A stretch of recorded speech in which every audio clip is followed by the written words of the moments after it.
In the Walla Walla Valley in eastern Oregon and Washington, a growing number of farmers are becoming Salmon-Safe certified.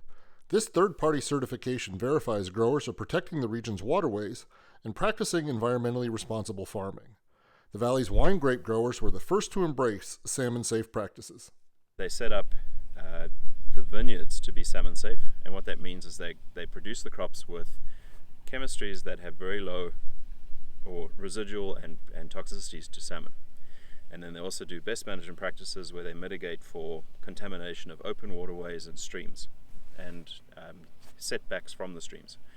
So they asked me to take a look at apples because SalmonSafe has a whole farm perspective. If you do organic, lets you do one patch of organic and you can do conventional around it, whereas SalmonSafe takes the attitude, well, this is a whole watershed, so if you're doing a farm you need to do the whole farm because we don't want chemicals ending up in the streams.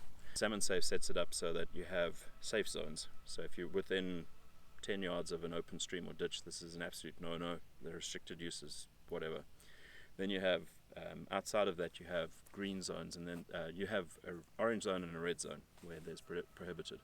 And so as you get into the mainstream where there's no risk of contamination of any waterways and the product breaks down very quickly, you'll end up with acceptance of products that otherwise wouldn't be acceptable next to a stream. So that was the reason we were able to get this product, but we'll get SalmonSafe program working for peas and wheat. Our farm is entirely SalmonSafe certified, and we just got certified this spring.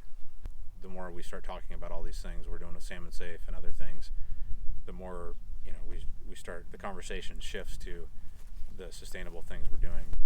We farm along three creeks, three drainages that are fairly active with water.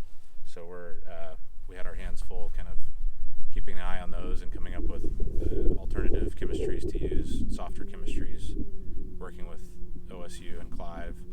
Working with the growers, we've looked at many best management practices where, for example, we've encouraged the growers to put up stakes within 10 feet of the stream with a ribbon on it, and so that they can see when the wind is blowing across the river towards the section that they're growing, so that there's no risk of contamination of drift into the rivers. So helping them with things like that, and then setting tractor speeds, the height of the boom above the crop, 10 inches above the crop, slowing it so that you don't get bounce on the back of the tractor, slowing it down to 2 miles an hour. And the growers have been really receptive to it, and it's not just a case of them doing the right thing, it's also helping them in terms of mitigation down the road in terms of chemical trespass.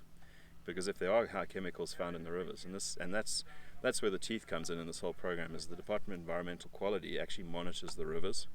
So they're able to monitor over time during the growing season what the level of chemicals in the streams and tributaries coming off the Blue Mountains is ending up in the Walla Walla River.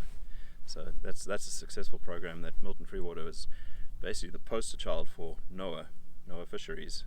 We received a commendation from NOAA Fisheries because we were able to reduce the maximum residue limits in water from 700 times higher than the benchmarks to below the benchmarks, and it's been sustained for the last 9 years.